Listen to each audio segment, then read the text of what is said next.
Hello YouTube, it is your boy, B3, back with another kicking, yeah, you guessed it, graphic novel review. I didn't say next time Venom Volume 6 last time, but I did want to break it up a little bit because I'd just done 2 King in Black books, and Road to Empire before that, or Prelude to Empire, whatever it's called, which was an event that was supposed to have an impact on King in Black, but I didn't feel like really did. So I was like, let's take a break from the Venom symbiote stuff and go into some DC. Yeah, so today we are looking at Future State Suicide Squad. I want to read all the Future State stuff at some point. I'm not in a rush to read any of it, but I do want to read all of it. And this isn't just Suicide Squad. It's got some monster stuff for you. I know my viewers love their monsters, as do I. So let me give you a quick read-up of the back of the book here. The future is dark. A glimpse into the possible dark future of the DC Universe reveals stories filled with dark turns, darker actions, and dark possibilities for heroes and villains alike. The future of the Suicide Squad sees the clandestine team hunting its former leader, Amanda Waller, on Earth 3. The once young and optimistic Teen Titans face some of the former students of Titans Academy as they team with Red X for one last chance at redemption. Picking up on those events, Shazam hides a mysterious secret he's held since his time at Titans Academy, while trying to undo a literal deal with the devil. Even further in the future, the world sits cold and dead, with few survivors braving its barren wastelands. Can a new Swamp Thing help humanity regain a foothold, or will he extinguish the last flames of hope? And in the 853rd century, Black Adam rules a peaceful planet, Kondak. I think that's how you pronounce that. Kondak? I think it's Kondak. Until reality itself is threatened by a menace, tying back to the Teen Titans and their failures in the 21st century. Featuring the writing talents of Robbie Thompson, Tim Sheridan, Jeremy Adams, and Ram V. Or is that supposed to be Ram the Fifth? Is it Ram V or Ram the Fifth? I don't know. Because it seems like kind of a pen name, but also I want to say it's Ram the Fifth. Alongside artist Javier Fernandez, Rafa Sandoval, Eduardo Panisca, Mike Perkins, and Fernando Pasaron. This volume collects Future State Suicide Squad 1 and 2, Future State Teen Titans 1 and 2, Future State Shazam 1 and 2, and Future State Swamp Thing 1 and 2, combining some of the most exciting and unexpected stories of DC's hit Future State event. So, I like events like this where, like the regular titles go on pause. DC's done this before, actually. They put their regular books on pause for like, yeah, they put their regular books on pause for future, what was it called? It had Batman Beyond and Brainiac. It was a weekly series. I didn't read it because it was weekly. They've done it before. They've done a future fast forward before with one-shots that replaced regular books. And when Convergence happened, they also put regular books on hold and then just gave us 2-issue stories. And I liked little 2-issue stories like that. I liked a lot of the Convergence ones. I read a ton of them. And I read the main Convergence event because I was reading Earth 2 and it was part of that.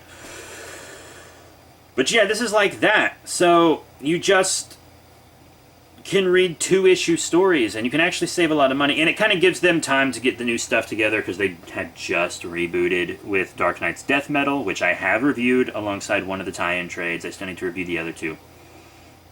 And it was kind of giving a flash forward of the future of the DC universe you haven't really seen yet, which I thought was very interesting. So yeah, we are... let me start from the beginning here, and we're kind of going to go through it. There will be spoilers, but not too many. Not so much that you won't enjoy reading it yourself. So there are a bunch of quote-unquote villains. It's kind of interesting the way this is set up. There are some twists and turns, you know? You see Mongol, who's not Mongol, Sinestro, and Brainiac. And then this Justice League shows up called the Justice Squad. And it's a Connor Kent Superman, a Clayface Martian Manhunter, Hypnotic Woman Wonder Woman, Talon Batman, which is really wild, Fisherman Aquaman, and I'm not super familiar with the Speedster. She was a Teen Titan called Bolt. She's the Flash on the team.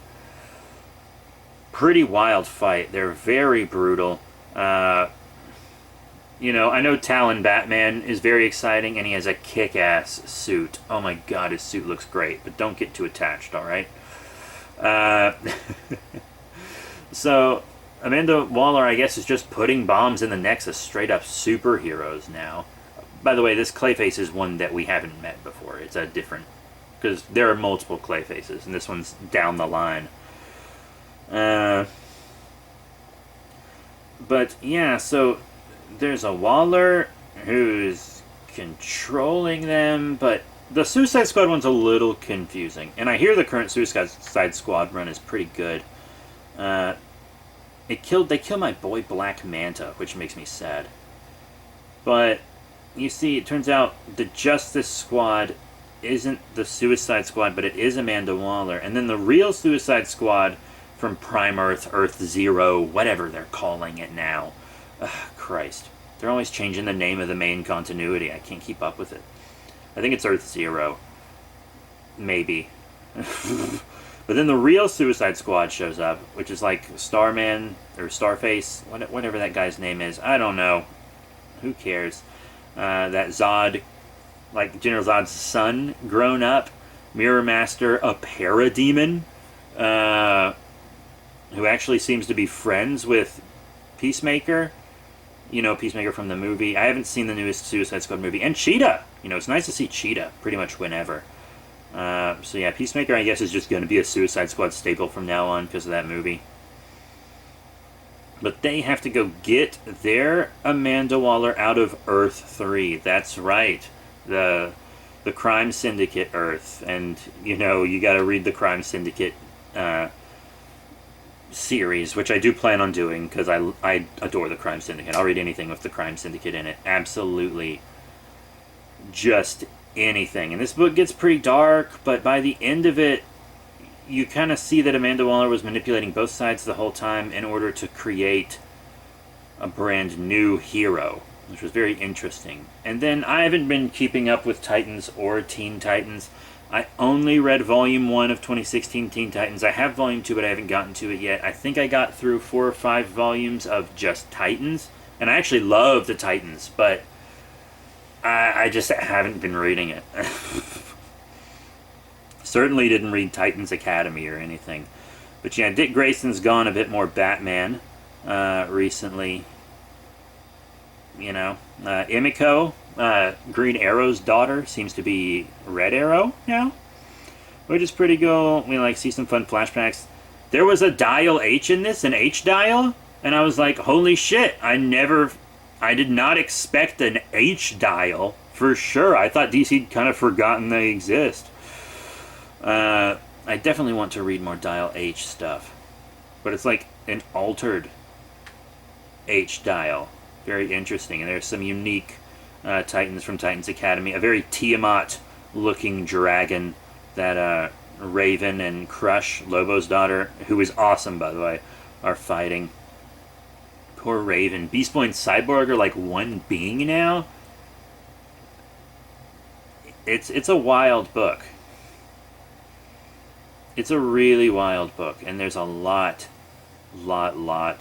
going down. Red X is in it. I'd heard that he was a comic character now, which I thought was really cool. I don't know his identity. I don't want to know, ever, to be honest. I think it's more fun to not know, in a way. But they have to defeat all of these, basically what amounts to the 4 horsemen of the apocalypse. And Wally West's corpse is one of them, which is pretty sick, I'm not gonna lie.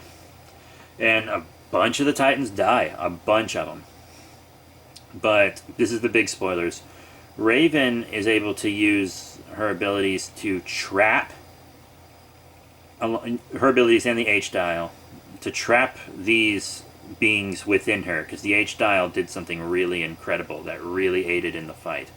But when she's doing that, it's corrupting her, and the Rock of Eternity is currently in hell. So Shazam takes her to the Rock of Eternity, locks her up in it, and is going to stand guard over it for the rest of eternity, so that Raven, with the power of the 4 horsemen of the apocalypse, in addition to her own immense power, doesn't get out and wreak havoc. And we get to see a lot of the Question in this book, and when it reveals who this new Question is, it was someone I did not expect. And I was like, whoa, last person I expected to be the Question. I actually had no idea, because they were acting like it was someone familiar. They were like, you're not Sage or Montoya or anyone, you're a new Question. Who are you? And I love the Question. You guys know I love the Question. I'm not a big fan of the Trinity of Sin Question. Excuse me. The Trinity of Sin Question is kind of stupid.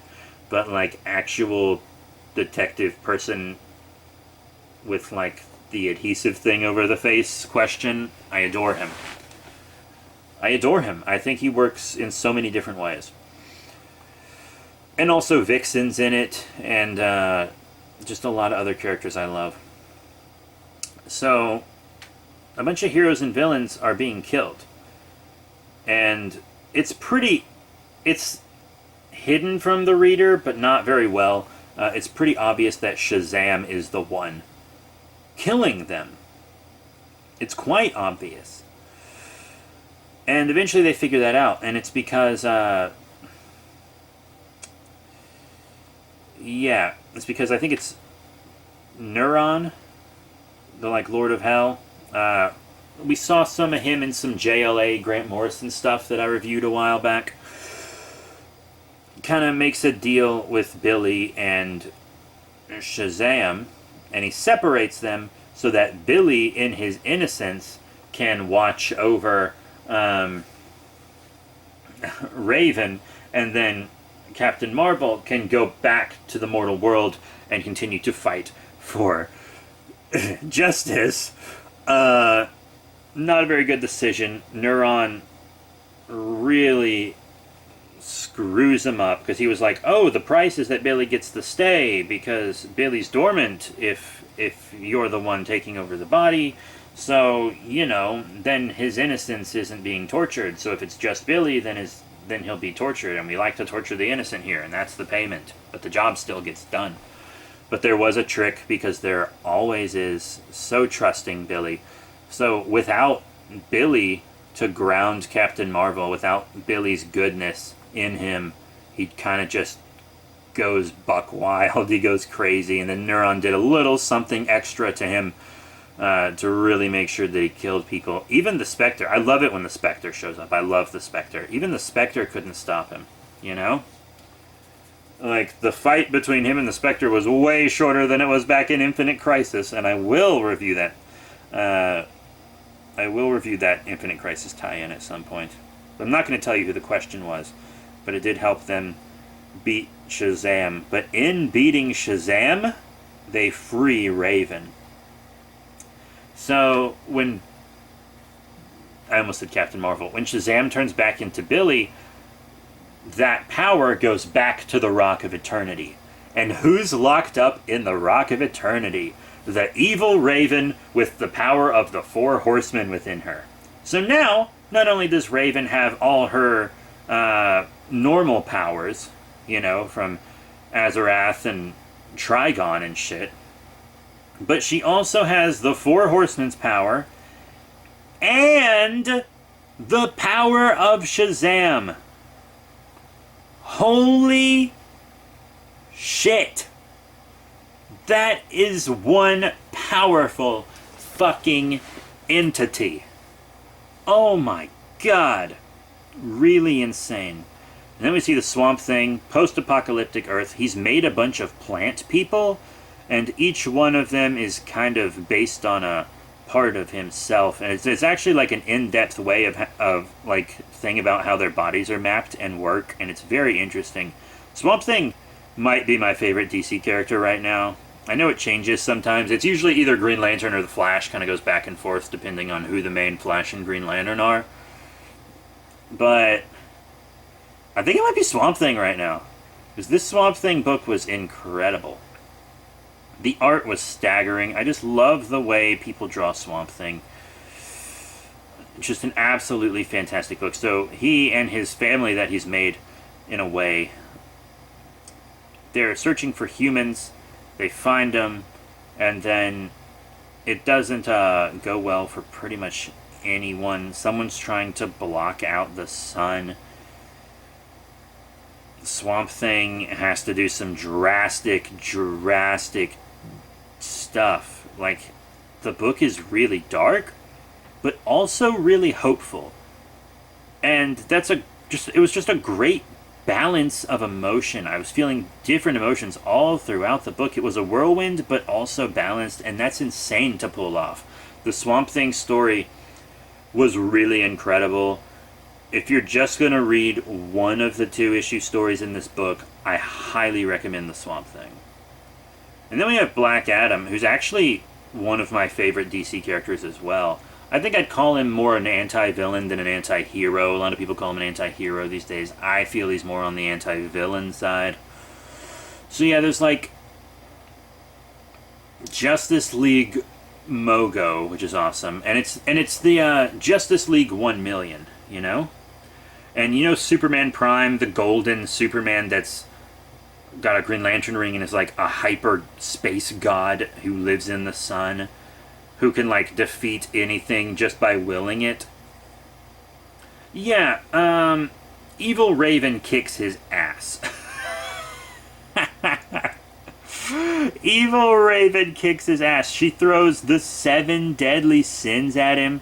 Tikal, freed from the Witch Boy. Vandal Savage, a now evil Dove. And then there's also this thing called Child, which is like the spirit of lost innocence, a really creepy looking thing. And then, of course, the Shazam 4 Horseman Raven herself. And they tear Superman Prime apart. Literally. It's insane.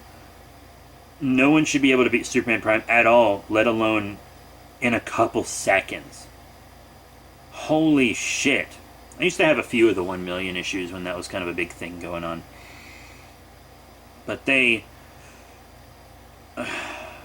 wow, so they have to go to Black Adam's planet, which is kind of like a sanctuary and a place to start over. And the only reason they're allowed on is because he's been secretly dating Wonder Woman, apparently. So all the baddies show up. They fight. Black Adam's kind of benevolent now. He doesn't use his power. He doesn't fight. He's very peaceful. But when he kind of finds out that he and Wonder Woman are going to have a child, he becomes willing to do anything. We also have a character called Gold Beetle. She's a descendant of the original Blue Beetle and Booster Gold. Like generations worth, so, you know, they easily could have bred. Probably family friends for a long time. Of course, some of them, you know, merged shit. I actually liked her. I thought she was fun. There's this one part where she was like, oh, geez, not another reboot. Because the wizard Shazam in this Sanctuary of Magic was talking about having to, like, reboot the world, basically. And I was like, girl, you're saying everything I am thinking right here. We got to see the Phantom Stranger, who I think is cool. Only very briefly, but we also got to see, like, a bunch of foundations of the DC Universe in, like... in frickin' just rubble, in shambles. Really wild. But Black Adam ends up having to do something kind of drastic in order to save things, and he ends up kind of trapped in hell, and we kind of to see where it goes from there. You know, some of these stories aren't full. Like, there's some stuff you need to know before the Titans one, and it feels like there's a lot of stuff that comes after the Black Adam one, maybe. But, I mean, yeah, it's a good book. It's a good book. The Swamp Thing one is definitely a must-have. Even if you just get the 2 like single issues of Swamp Thing Future State, do it 100%. Just do it. The Swamp Thing one was fantastic. So that is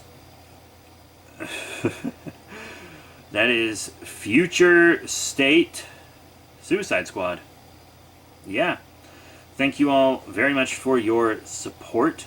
Please remember to rate, comment, subscribe. Check out all the cool links in the description below. Facebook, Twitter, etc. Next, I'll probably do either Venom Volume 6, King in Black, or Empire. Those are the 2 kind of finished things that I'm ready to review. I have a lot that I've read and haven't reviewed, but those are the 2 that I'm ready to review that I've read.